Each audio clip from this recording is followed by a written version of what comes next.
ஆந்திர மாநிலம் கோதாவரி மாவட்டத்தில் காதலித்து திருமணம் செய்து கொண்ட பெண் துணை தாசில்தாரின் கணவர் கொடூரமாக கொலை செய்யப்பட்டிருக்கிறார். பெண்ணின் சகோதரர்கள் செய்த ஆணவ கொலை சம்பவத்தில் நடந்தது என்ன? ஆந்திர மாநிலம் மேற்கு கோதாவரி மாவட்டம் ராயவரம் மண்டல துணை தாசில்தார் சந்தியா.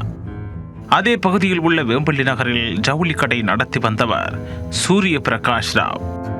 துணை தாசில்தார் சந்தியாவும் சூரிய பிரகாஷ் ராவும் ஒன்றாக படித்தவர்கள். இருவரும் கடந்த சில ஆண்டுகளாக காதலித்தும் வந்தனர். இருவரது காதல் விவகாரம் அறிந்த சந்தியாவின் குடும்பத்தினர் இந்த காதலுக்கு எதிர்ப்பு தெரிவித்துள்ளனர். காரணம், இருவரும் மாற்று சமூகத்தைச் சேர்ந்தவர்கள்.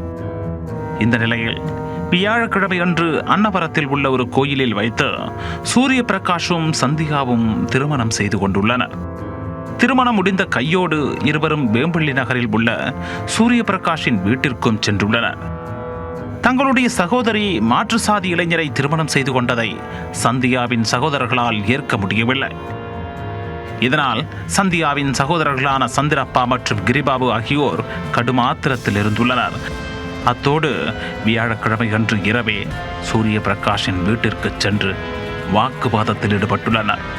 அப்போது வீட்டிற்குள் இருந்த தங்களுடைய சகோதரியின் கணவரான சூரிய பிரகாஷை வெளியில் தரதரவன இழுத்து வந்து கற்கள் மற்றும் கட்டைகளால் கடுமையாக அடித்து சித்திரவதை செய்திருக்கின்றனர்.